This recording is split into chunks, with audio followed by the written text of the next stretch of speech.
While I am an aging man with two daughters over the age of 20, I'll also proudly rattle off the names of loads of the original Smurfs, because when I was a kid they were everywhere for a few years. Yes, I proudly know that they're 3 apples high and are constantly being menaced by Gargamel and Azrael, because I watched the hell out of that show back in the day when Saturday morning cartoons were simply a cornerstone of kid life. While I've been burned over the years with plenty of awful games made from popular licenses, on the Switch I've been pleasantly surprised by some of the adventures made with the Smurfs, with Mission Violeaf being particularly charming.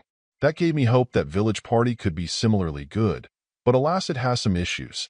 Really feeling like the Smurfs meets the general design and format of the sisters, Village Party will have you take control of apparently the only Smurf with no qualifier to their name.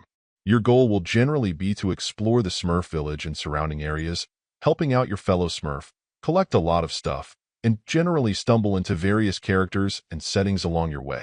One thing you'll run into are a variety of pretty simple mini-games that you'll then eventually be able to unlock a mode to let you play with some family and friends as well.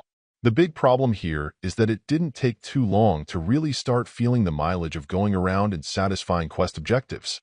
More often than not, you'll be going clear across the map, not only taking up a fair chunk of time, but also inevitably tempting you to do something else instead. This results in a lot of time burned without much to show for it, as even tooling around on your Smurfway you simply move too slowly.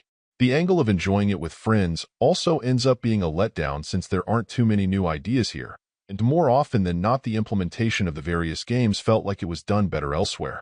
In the end, if you're really looking to get your Smurf on, I'd recommend one of the other adventures, both of which are at least generally kid-friendly and just better structured.